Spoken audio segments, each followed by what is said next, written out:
Xiaomi Poco X3. No power dead. Cell phone repair. Aning toxic Filipino culture. Ang pinakaayaw mo, the utang na loob thing. Just because tinulungan ka nila, other people are expecting na you owe them forever. Others would say, if hindi dahil sa akin, ganito ganyan. If someone genuinely wants to help, hindi ka mag-expect something in return or hindi mo yun isusumbat sa tao.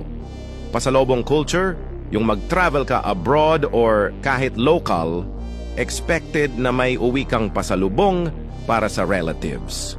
Pag aalis ka, laging may magsasabi na, uy, pasalubong akin na pambili dali. Children as retirement fund, PH office culture. Birthday mo, tapos ikaw pa ang pipilitin magpakain man libre. Sa ibang bansa, ikaw pa ang isusurprise ng pa-party ng mga friends, colleagues mo eh.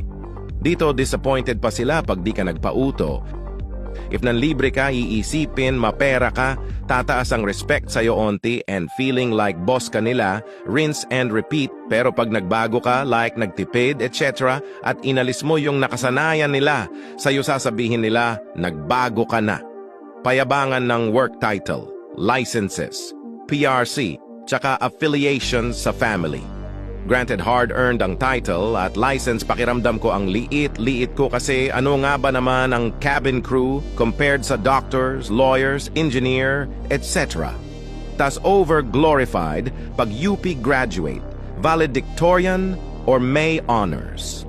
Yung kahit may limited number of guests ka sa mga occasion kaso may pasaway na halos dalhin ang isang buong barangay. Sila nakakakain na, ang dami pang kinuha pero yung mga imbitado talaga kung hindi wala nang maupuan, wala namang makain.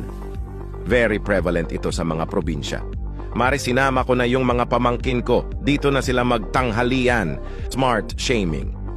I'm not saying I'm smart, pero napapansin ko yung mga karamihan na Filipino kapag nagsasabi ka ng ma-explain at logical na statement or argument, sasabihan ka agad ng di ikaw na. Dami mong alam such and such. Karamihan di marunong makipag-argumento ng matino. Tapos antagonize yung kabilang side kung mas may alam sila.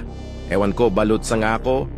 Alam mo ba na ang pinakamaliit na barangay sa Pilipinas ay ang Barangay 76? Ito ay matatagpuan sa Caloocan at meron lamang 2 registered resident. Hindi pa kasama dito ang barangay chairman at 7 councilor na hindi residente ng barangay.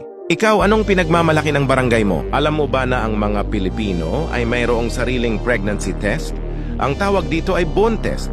Siyempre, joke lang yon. Narito ang random facts about sa Pilipinas na dapat mong malaman. Alam mo ba na bago pa sumikat ang milk tea sa Pilipinas ay mayroon na tayong ice scramble at taho?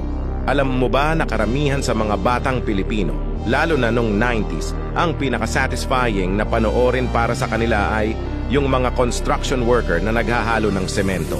Bago ko tapusin ang video na to, baka naman isang follow dyan. Alam mo ba na ang Pilipinas ay isa sa mga bansa na nangunguna sa panonood ng corn rub